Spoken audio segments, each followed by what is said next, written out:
My name is Ghost, German Shepherd, 4 years of service, security patrol at Transallegheny Lunatic Asylum. I was trained for the worst situations, violent intruders, hostage scenarios, search and rescue in collapsed buildings. I knew how to handle danger until that night, until the lobotomy ward. Because there are things they don't teach you in any training, things that have no protocol, things that shouldn't still be walking, and when you encounter those things, your training means nothing. Before I continue, if you like real horror stories told by those who lived them, subscribe to the channel for every loyal dog who keeps the darkness away. Here at Midnight Barks, each story brings a different dog, a different place, a different terror. And this story will make you think twice about working in old asylums at night without a dog, to warn you about things you can't see. And now, let the barks guide you. Let's go. Weston, West Virginia, Transallegheny Lunatic Asylum. Built in 1864, closed in 1994. Gothic Revival architecture, the largest hand-cut stone building in North America. 2.5 miles of hallways, 4 floors. This place housed over 2,400 patients at its peak when it was only built for 250. Overcrowding, abuse, experimental treatments. 4,000 lobotomies performed here, many by Dr. Walter Freeman, with just an ice pick and a hammer. $25 per procedure. Now it's a historic site with paranormal tours during the day. I've been working here for 2 years, night shift, 11 p.m. to 7 a.m. Me and my partner John, night security guard, 48 years old, former state police. After the last tour leaves at 10 p.m., we lock up, then patrol every 2 hours. Check all 4 floors, make sure nobody broke in. Comment below and tell me what city you're watching from. I need to know how far this warning spreads, whether you're close to this haunted place or far from it. Because what happened at Transallegheny could happen at any abandoned asylum. We patrol 3 floors regularly, 1st through 3rd. Cemetery zone, patient rooms, recreation areas, the Civil War section. All empty now, just peeling paint and rusted beds. But there's one place we never touch. The 4th floor, the lobotomy ward, where Dr. Freeman performed his procedures with nothing but an ice pick and ambition. John has worked at Transallegheny for 9 years. He told me once about a maintenance worker who went up there alone, found him 2 hours later, sitting at the bottom of the stairs, crying. Wouldn't say what he saw, just kept repeating they're still waiting for their appointments. Quit the next day. John's eyes got distant. That ward isn't empty, Ghost. It's occupied. Just not by anything living. I understood. Some places hold on to their past. Some places never let go. Tuesday, October, autumn storm, 1:15 a.m. Rain hammered against the windows, sheets of water driven by gusts that made the old building creak and groan. John was at the desk, halfway through his thermos of soup, updating the patrol log. I was stretched out on the worn carpet near the radiator, enjoying the warmth while the storm raged outside. Lightning flashed, illuminating the office in stark white. Thunder followed seconds later, rolling across the hills. John glanced up at the windows. Hell of a night, Ghost. Then we heard it. A scream. Not from outside, not from the wind. A scream from inside the building. Raw, terrified, the kind of sound that makes your blood stop. John froze, pen in hand. Did you hear that? I was already on my feet, ears forward, every sense alert. The scream came again, desperate, pleading. The sound of someone who's just realized something terrible is happening to them. John grabbed his radio. Control. This is John. We have a possible intruder. Someone screaming on an upper floor. Copy that, John. Cameras aren't picking up anything. Motion sensors clear. Could be acoustic echo from outside. Negative. This is inside. I'm hearing it clear as day. The scream echoed again, and this time there was no doubt where it originated. 4th floor. The lobotomy ward. Christ, John whispered. His face had gone pale.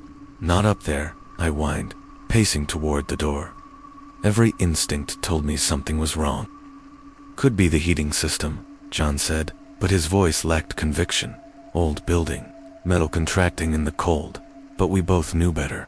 That was a human voice, or had been. John checked his flashlight beam. What if some idiot broke in? Urban explorers, they crawl through windows, don't care about warning signs. If someone's injured up there and we don't respond. He looked at me, conflict in his eyes. Duty versus survival instinct. All right, Ghost. We check it out. But we stay together. 10 minutes, no more. We find whoever that is, we get them downstairs. And if we see anything we can't explain, we leave. Immediately, the building felt different suddenly. The air was thicker, harder to breathe. We reached the central stairwell. John stopped at the bottom, shined his light up. The stairs disappeared into blackness above the 3rd floor, but I could already smell it, even from 3 floors down. Not the normal asylum smell of mold and rot. This was different. Cold and sharp, like metal and chemicals. It smelled like fear, old fear that had soaked into the walls for 130 years. It smelled like screaming, like the moment before pain, and underneath, emptiness. The smell of a mind that's been scooped out. I whined. John looked at me. I know, boy. But we got orders. We started climbing. 1st to 2nd floor, normal. 2nd to 3rd, getting colder. I could see our breath. 3rd to 4th, the air changed. Heavy, oppressive. Hard to pull into your lungs. The temperature dropped sharply. Cold that pressed down on us. I felt it creep up my spine. John's arms broke out in goosebumps. This isn't right, John whispered. It shouldn't be this cold up here. 4th floor landing. The hallway stretched out impossibly long. Had to be 200 feet. Doors on both sides. Room numbers painted on the walls, but not in order. Like the building itself had forgotten how to count. At the far end, I could see light under one door. Room 47, blue-white light, flickering like a fluorescent bulb dying. Is someone up here? John called out. His voice echoed wrong. No answer, just heavy silence. We started walking, my claws clicking on linoleum. That's when I felt it. Multiple presences. In the rooms on either side. Behind the doors. Watching us through the small windows. I stopped, growled low. John turned his light to the nearest room. Shined it through the window. A face looked back. Pale, gray, expressionless. Just staring. Blank eyes. Not moving. Not blinking. Jesus. John jumped back. He tried the door. Locked. Shined his light in again. The face was gone. Just an empty room. We kept walking. Room after room. The same gray faces. All watching us. All utterly still. All empty behind the eyes. Invisible shapes to John, but painfully clear to me. John was breathing hard, moving faster. We reached room 407. The door was slightly open, that blue-white light spilling out. Hello, this is security. If someone's in there, you need to identify yourself. Silence. He pushed the door open. In the center was a metal table, restraints still attached. Leather straps worn smooth from struggling. Next to it, a tray of surgical instruments. Ice picks, orbital probes, hammers, covered in rust that looked too dark to be rust. On the wall, a chart, names, dates, patient, Mary S., age 19, date, March 15th, 1952, procedure, transorbital lobotomy, reason, depression after childbirth. Result, successful below it, hundreds more, all marked successful. Oh God, John whispered. This is where he did them, where Freeman did the lobotomies. I growled, turned to face the hallway. My hackles shot up. I could smell something worse, something with intention, something that still thought it was alive. I barked, loud and sharp, backing away from the door. Ghost, what? John started to turn, and that's when he heard it too. A voice, from deeper in the hallway, a man's voice. Clinical, professional, cold. John, the voice said, his name like reading from a chart. John Martinez, age 48. Your appointment is ready. The doctor is waiting for you. John's face went white. What the hell? I could see it at the end of the hallway. A figure in a white coat, taller than the others, almost solid, almost real, holding something that caught the blue light. An ice pick. Please proceed to the examination table. Your procedure is scheduled. The figure took a step forward. Thin, gaunt face, wire-rimmed glasses, a surgical mask hanging around his neck, and a smile, a terrible, proud smile. John Martinez. Reason for procedure. Witnessing unauthorized personnel. Result, pending those faces from the rooms were coming out. Doors opening slowly. The lobotomized figures stepped out. Shells of people. They moved wrong, jerky and stiff, like they'd forgotten how bodies work. And they all turned to face us at the same time. 10 of them, then 15, then 20. All absolutely silent, all staring with empty eyes. Behind them, the doctor stood perfectly still, ice pick in hand, watching. "They're not real," John whispered. "They're just shadows." Now John can see them, but his voice was shaking, and I knew they were real. Real people once, real lives destroyed. "John Martinez," the doctor's voice again. "The procedure is simple, quick. $25, very affordable, and the results are always successful." The figures started moving toward us. All together, same jerky walk, faces unchanging. "Okay, we're leaving now." John backed into room 407, pulling me with him, slammed the door shut, locked it. Through the door, the doctor's voice, calm and professional. "There's no need to be afraid, John. The procedure has a 100% success rate. All my patients leave satisfied." John grabbed his radio. "Control, this is John. We have a situation on 4, requesting backup. Multiple intruders in the lobotomy ward, static." "Then, John, there's no one in the building. Cameras show nothing on 4. You're alone up there. I'm looking at 20 people outside this door right now. John, the cameras show an empty hallway." We both heard it, hands pressing against the door from the outside. Dozens of hands, pressing, patient, inevitable. And underneath it, that voice, "John, the doctor doesn't like to be kept waiting. Please come to the table. We have your chart ready." The door was bowing inward. "We're going out the window," John said. He ran to it, tried to open it, painted shut. He slammed his flashlight against it. Glass cracked, hit it again. On the 4th hit, the window shattered. Cold night air rushed in. John looked out. "It's a 20-foot drop to the roof of the 3rd floor wing. We'll have to jump." He looked at me. "You first, Ghost. I'll be right behind you." But I didn't move. I looked at the window, looked at the door, and I understood something. The doctor's voice. It was hypnotic, compelling, making him want to escape through that window. But that wasn't escape. That was the trap.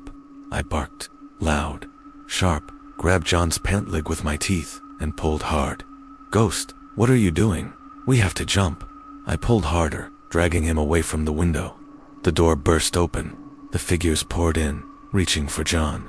But I lunged forward, barking furiously, putting myself between them and John. They stopped, confused.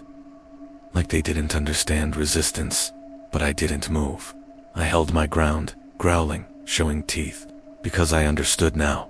They fed on fear, on compliance, on people doing what the voice told them to do. And I wasn't afraid anymore. I was angry. I barked again, louder, more aggressive. The figures hesitated, started backing up. The doctor's voice tried again. "Ghost, stand down. Good dog, stand down."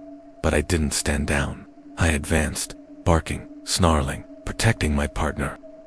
John saw it then, saw the figures retreating, saw the doctor's smile faltering.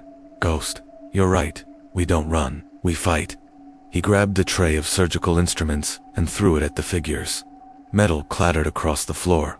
The figures scattered, confused. "Come on." John ran for the door, and I ran with him. We burst through the crowd of figures. They grabbed at us, but we were moving too fast, too determined. Down the hallway, John hit the stairwell door, crashed through it. We ran down, 4th to 3rd, 3rd to 2nd. The cold was following us, but we were faster, 2nd to 1st. We hit the main floor running. John ran for the front entrance, unlocked it, threw it open. We burst outside into the storm, ran across the grounds, didn't stop until we reached the front gate. Behind us, the building stood silent, dark, empty looking, but in the 4th floor windows, I could see them, those pale faces, watching, waiting. John collapsed against the gate, breathing hard. He looked at me. "You saved me, Ghost. When I wanted to jump, that wasn't escape, was it?" I pressed against his leg. You knew it was a trap." He hugged me hard. Good boy, good boy. We waited at the gate until day shift arrived at 7 a.m. John told them everything. They listened, skeptical, until they checked the 4th floor. Found room 407, found the broken window, found the surgical instruments scattered across the floor, found the radio log showing the call that came at 1:18 a.m. But when they traced it, the call didn't come from the supervisor. It came from inside the building, from the 4th floor, from room 407. John quit that day. We both did. He works at a shopping mall now, daytime security, safe, normal, boring, but he's different, more cautious, more aware, and he never ignores me when I growl at something he can't see, because I saved him that night.